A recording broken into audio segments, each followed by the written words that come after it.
엄청나게 사람들이 모였어요. 그만큼 명성이 높아졌다라는 것일 텐데요.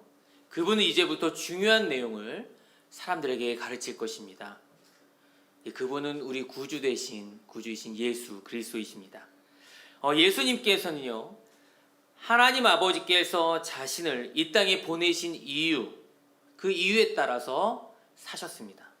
예수님의 삶은 하나님의 나라 그리고 하나님의 통치를 선포하고 가르치는 것이죠. 그래서 하나님 나라는 예수님의 입에서 나오는 말씀으로도 드러나고 있습니다. 마가복음 4장에서 그 특징이 상당히 뚜렷하게 나타나고 있죠. 예수님의 입에서 나오는 말씀이 이 땅에 지금 뿌려지고 있습니다. 예수님께서 말씀하신 때나 또 지금이나 영원토록 그 하나님 나라의 말씀이 지금 뿌려지고 있습니다. 그래서 오늘날 예수님을 뒤따르는 저와 여러분들에게도 그 말씀이 얼마나 생명력이 있고 또 나중에는 어떻게 되는지 그것을 깨닫는 것이 정말 필요합니다. 우리 14절을 이렇게 보면요, 씨를 뿌리는 자가 무엇을 뿌렸다고 했죠? 말씀을 뿌렸다 했습니다. 하나님의 나라가 예수님의 입에서 나오는 말씀으로 또 이제는 복음으로 이 땅에 들어왔다라는 의미가 됩니다. 참된 말씀의 씨가 이 땅에 뿌려집니다.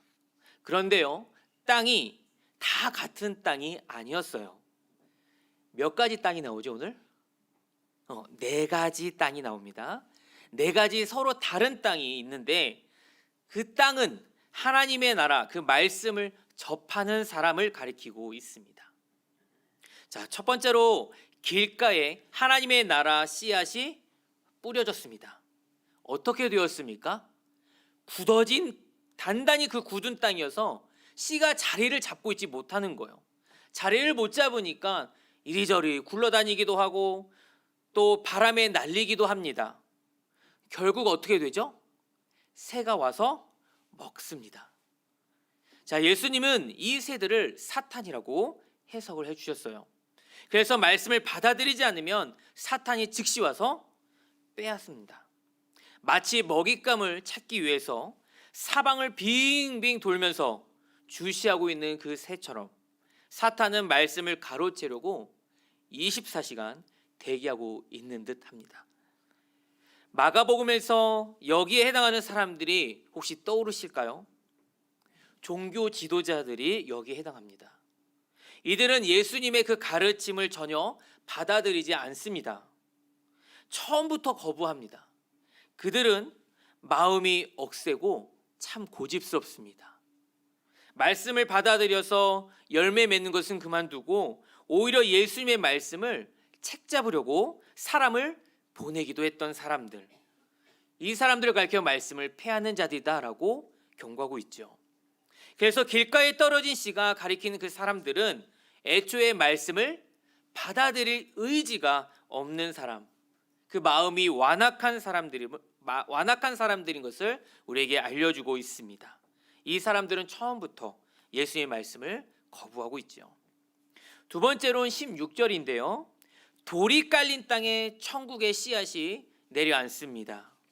결과는 어떻습니까? 일단 뿌리는 내립니다. 뿌리는 내리는데 하지만 돌 때문에 흙이 깊지 않으니까 뿌리를 깊이 내리지 못하고 있습니다. 어떤 사람을 얘기하는가? 이 사람은 천국 말씀을 곧바로 받지만 깊이 품지를 못하는 사람. 은혜 받았어요. 은혜 받았어요. 기뻐하면서 그렇게 얘기를 하는데 환란이 오면 곧 넘어지고 또 낙심하고 좌절하는 그런 사람을 가리키고 있습니다. 우리가 신앙생활을 하면서 말씀의 은혜를 받아서 한 번, 두 번 기뻐한 적은 누구에게나 있을 것입니다. 그렇죠? 네. 하지만 그 기쁨이 지속되기가 결코 쉽지가 않아요. 하지만 그 말씀으로 인해서 항상 기뻐하는 것이 우리를 향한 하나님의 뜻인 것은 우리 너무 잘 알고 있지요. 그럼에도 그렇게 살기란 여간 어렵지 않습니다. 그럼에도 기쁨을 간직해야 하고 또 간직하는 것, 또 지속하는 것이 바로 하나님의 능력인 것이죠. 이런 원리입니다. 나무는요, 뿌리를 통해서 땅속의 영양분을 지속적으로 공급을 받아야 합니다. 그래야 살 수가 있죠.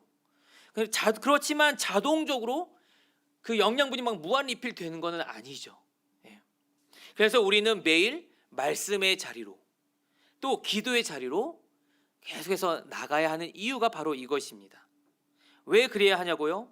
그것은 하나님의 말씀은 결코 마를 일이 없는 시냇가이고 샘물이기 때문이라고 성경에는 얘기하고 있습니다. 여러분, 세 번째 땅은 어떤 땅이에요? 가시떨기가 있는 땅이에요. 특징은 심기만 하면 그래도 자란다라는 거예요. 그런데 땅이 가시까지 잘 자라게 하는 거예요. 개방적입니다. 그리고 잘 받아들이는 수용력이 있어요. 그런데 그만큼 분별력이 없는 땅입니다. 가시가 함께 자라게 합니다. 기어코 곁에 자리 잡은 그 가시가 툭툭 건드리기 시작해요. 결국에는 기운이 빠져서 시들고 만다라고 합니다. 이것저것 다 허용했기 때문에 또 그것의 힘을 빼앗겼다라는 것이죠. 그래서 이 말씀 19절 말씀인데요. 세상의 염려와 재물의 유혹과 기타 욕심이 들어와 말씀을 막아 결실하지 못하게 되는 자이다라고 19절에 기록하고 있습니다. 이에 해당하는 대표적인 사람이 영생의 길을 찾아 예수님께 온 부자 청년, 혹시 기억하십니까? 그 청년은 예수님의 말씀을 들을 준비가 되어 있어요.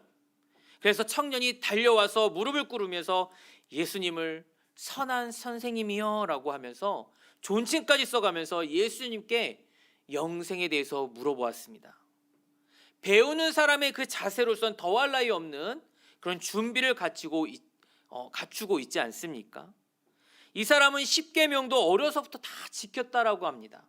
그래서인지 예수님도 그를 보시면서 사랑스러워하셨어요. 그런데 그에게 한 가지 부족한 것이 있습니다. 예수님께서 곧 재산을 다 팔아 가난한 자들에게 나누어주고 이제 와서 나를 쫓으라라고 했습니다. 예수님께서 그렇게 요구하셨는데 그 청년은 어떻게 했습니까? 순종하지 못했어요. 이유는 재물이 그에게 많았기 때문에 그렇습니다. 그래서 슬픈 표정으로 근심하며 돌아갔다고 기록하고 있어요. 재물 욕심이 예수님의 말씀을 질식시켜버리고 그랬기 때문에 그 말씀에 순종할 수가 없었다라는 것입니다. 여러분, 가시는 자랍니다. 이처럼 욕심도 자라고요. 또 염려도 근심도 자랍니다. 만일에 내 속에 그것이 들어왔다면 어떻게 합니까? 자라기 전에 속히 떨쳐내야 됩니다. 그렇지 않으면 점점 자라서 말씀을 어떻게 한다고요? 질식시켜 버립니다. 자, 이렇게 한번 요약해 볼게요. 네, PPT 부탁드릴게요. 네, 한번 요약해 보겠습니다. 자, 길가는 어떤 겁니까? 새에 의해서 말씀을 빼앗겼어요. 자, 새는 사탄을 얘기한다고 했어요. 사탄에 의해서 말씀을 빼앗기고, 돌밭은 뜨거운 햇빛, 즉 환란이 우리에게 닥쳐버리면 그 말씀 씨앗이 말라버리게 된다. 또 가시떨기는 여러 가지 근심과 염려 가운데 의해서 숨이 막혀서 자라지 못하게 하는 그런 상황에 이르게 된다는 것이죠. 여러분, 이제 하나 남은 땅이 있습니다. 무슨 땅이에요?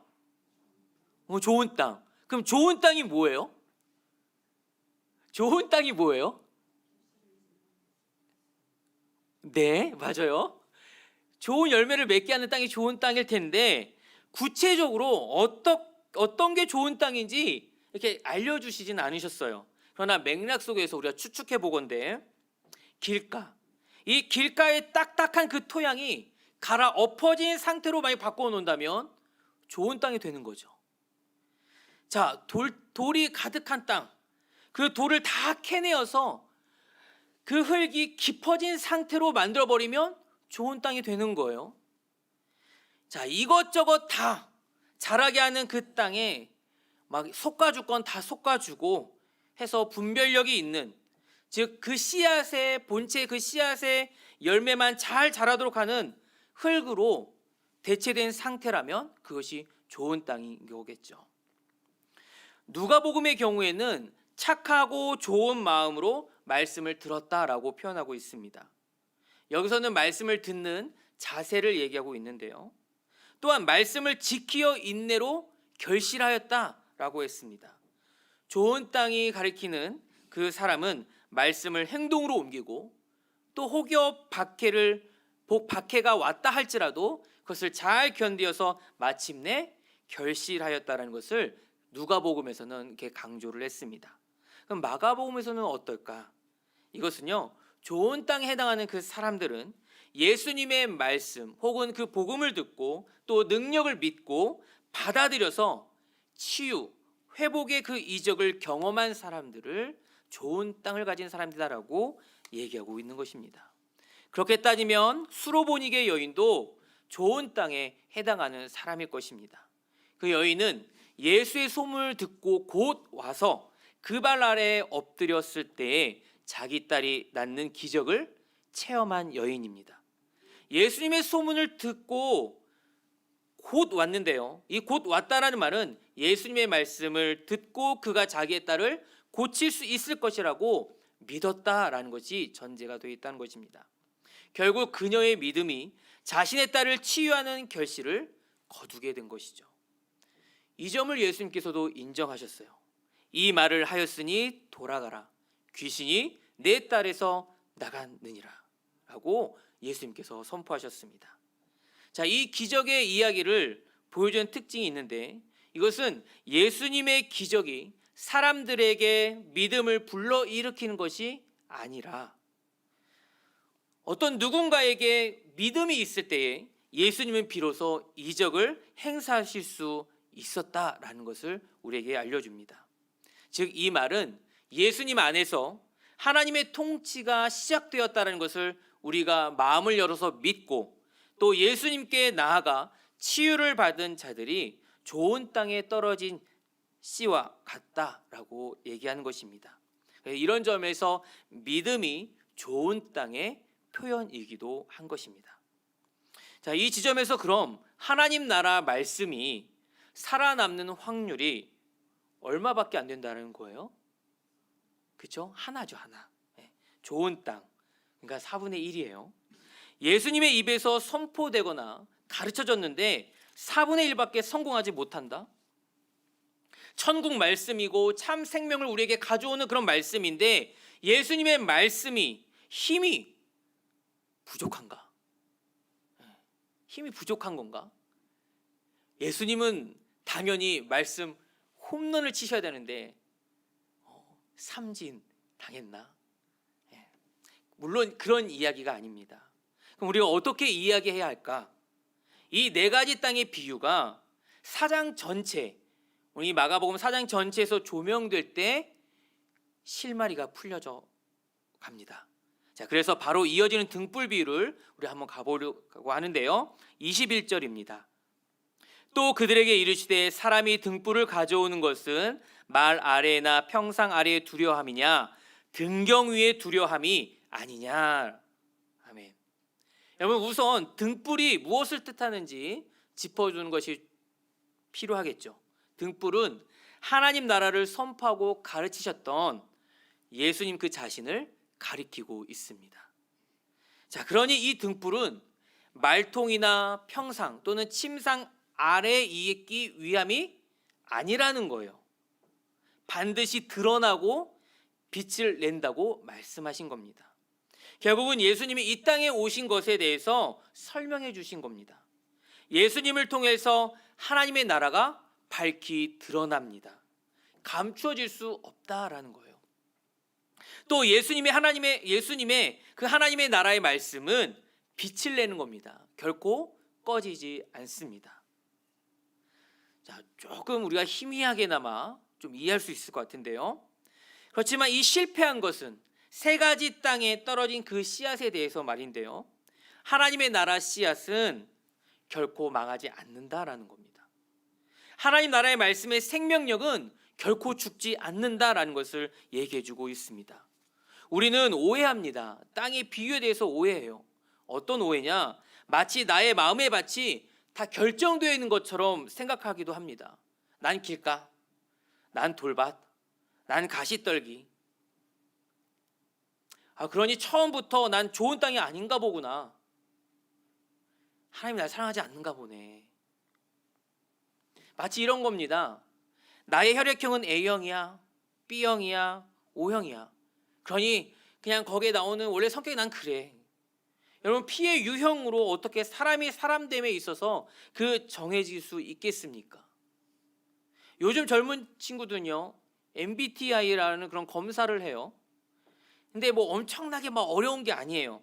그냥 몇 가지 문항을 답하게 되면 자신의 어떤 성향이나 또 선호하는 어떤 그런 경향에 대해서 그냥 가볍게 알려주는 테스트인데, 요즘 친구들은 이름을 서로 물어보면서 이 MBTI를 그 결과 나온 거를 서로 이렇게 공유하기도 해요. 그러니 그걸 보면서 상대방에게 나를, 또 내가 상대방을 조금이나마 이해할 수 있게끔 이렇게 서로 도와주는 거죠. 그런데 그렇다고 해서 그 결과가 그 사람을 정확하게 얘기해 주는 건 아닙니다. 물론 그런 성향이 있기는 하겠지만 사람의 마음이란 늘 상황과 환경에 따라 변하는 건 당연한 것 아니겠습니까?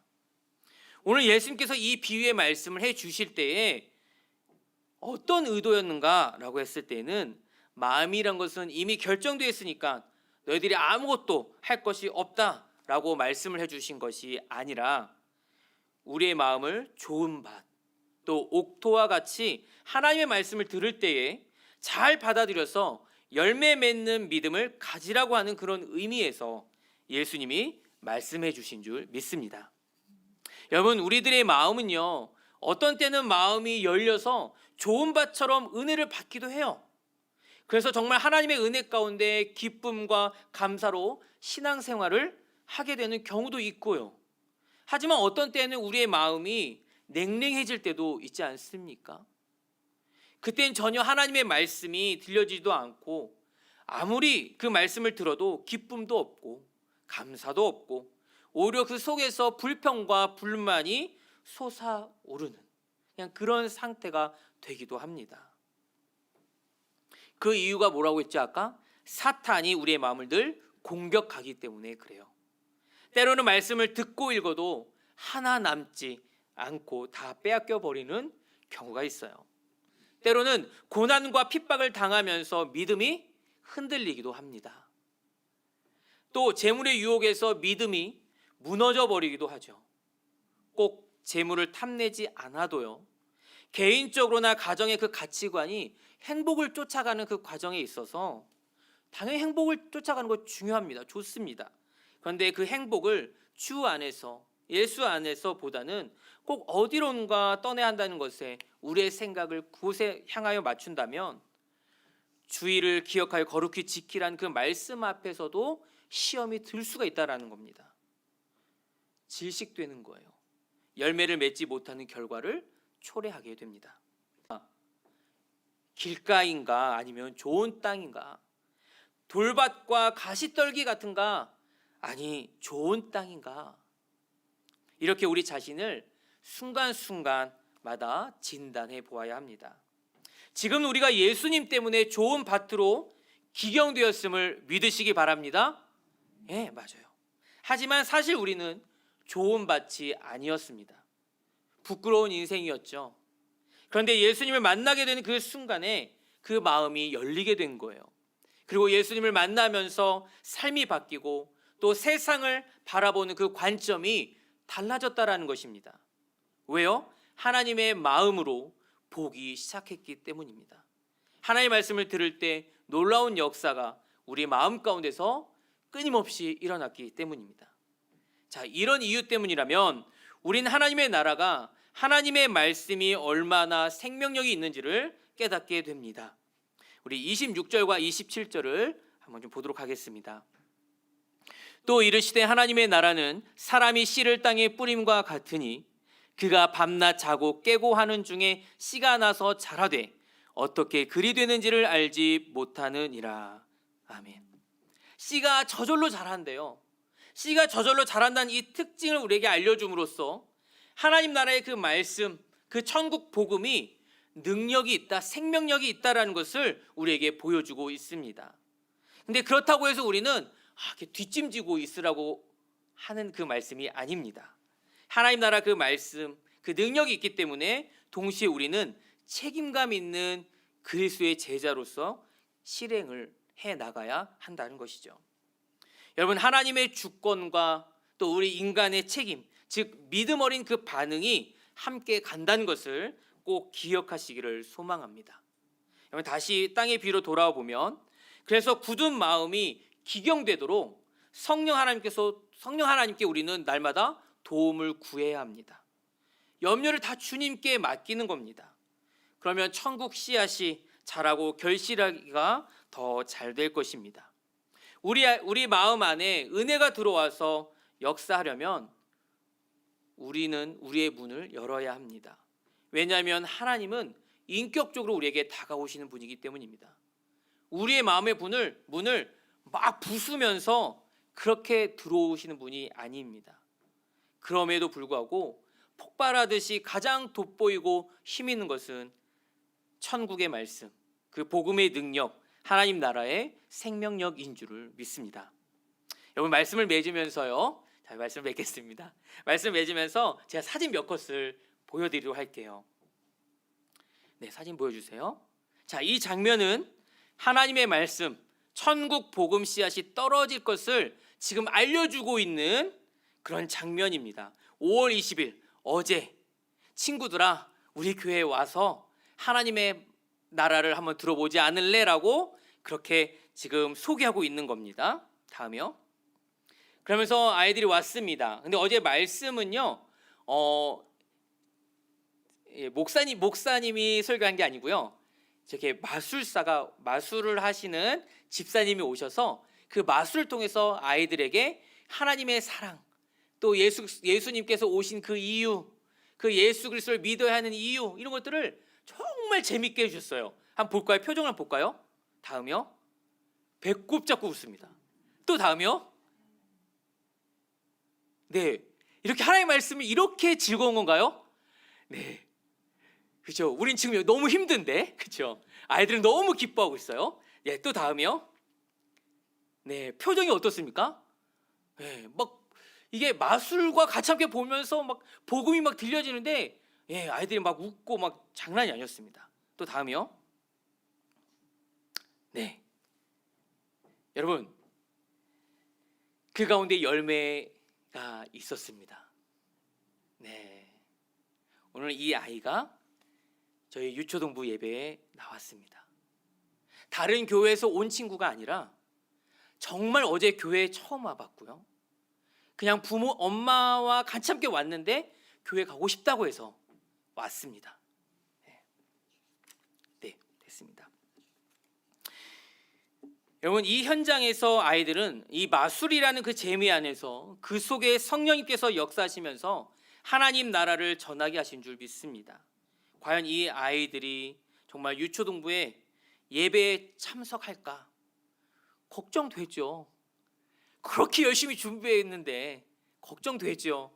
그리고 그랬으면 좋겠다라고 얼마나 기도합니까? 어제 참석한 아이들 가운데는 동네 주변에 교회 다니는 친구도 있고요, 그렇지 않은 친구도 있고, 또 심지어 부모님과 같이 손을 잡고 온 친구들이 참 많았습니다. 정말 바라기는 이 친구들이 좋은 밭에 떨어진 그 씨앗처럼 그 복음이 잘 자라기를 바랄 뿐입니다. 하지만 우리의 바람처럼 그 좋은 밭이 아닌 길가, 돌밭, 가시떨기가 어제 참석한 아이들의 마음일 수도 있는 거예요. 네. 하지만 복음의 씨앗은 심겨졌습니다. 이제 언제 이 씨앗이 자랄지는 이제 우리는 몰라요. 네. 그렇지만 하나님께서 이 친구들의 그 굳은 땅을 계속해서 기경하시고 돌을 깨트리시고 땅을 더 깊게 파시고 씨앗이 자라서 정말 나무가 보기 좋고 무성한 아름드리 나무가 될 수 있도록 그 사탄의 방해를 계속 솎아내 주실 거예요. 그러면 결국 그 믿음이 잘 자라서 예수님이 들어오시면 그 천국을 확장시켜 나갈 줄 믿습니다. 여러분, 우리도 마찬가지입니다. 우리의 마음도 성령님께서 천국 복음이 잘 자라도록 우리의 땅을 계속 끊임없이 기경해 주고 계십니다. 농부가 올해 땅이 정말 좋아서 수확이 잘 되었어요. 많았어요. 그럼 내년에도 당연히 좋은 땅일 거라고 생각하면서 가만히 있겠습니까? 씨앗을 뿌리기 전에 다 밭을 다 갈고 또 좋은 땅이 더 되도록 계속 준비하고 있습니다. 이처럼 우리는 매 순간마다 믿음을 계속해서 끊임없이 점검해야 한다라는 겁니다. 그리고 성령님의 도움을 요청해야 합니다. 또 그러면서 틈이 날 때마다 말씀을 또 듣고 말씀을 또 보고 또 하나님 앞에 나가 기도하고 그 예수님의 은혜를 날마다 생각해내는 거예요. 그럴 때 메시아신 예수 그리스도를 통해서 하나님의 나라가 세워질 것이고 또 그 나라는 놀랍게 성장하고 마침내는 영광스러운 그 완성에 이를 것입니다. 또 결국 그 결실을 통해서 그 그늘 아래 많은 영혼이 쉼을 얻을 것입니다. 여러분, 예수님을 통해서 하나님 나라에 들어온 사람들이 또 하나님의 통치 아래 그 사는 사람들이 은혜를 그곳에서 누리게 될 것입니다. 사랑하는 성도 여러분, 우리 예수비전교회 모든 성도들이 예수님의 말씀 또 그분의 능력을 믿고 받아들여서 치유 또 회복의 이적을 경험하는 성도들이 되기를, 또 그런 일들이 더 충만해져가는 우리 예수비전교회가 되기를, 정말 좋은 땅으로 늘 우리를 기경해 가시고 예수님의 제자로 만들어 가시는 그 하나님의 사랑에 늘 감격하여 결실을 맺는 성도들이 되기를 주님의 이름으로 축원합니다.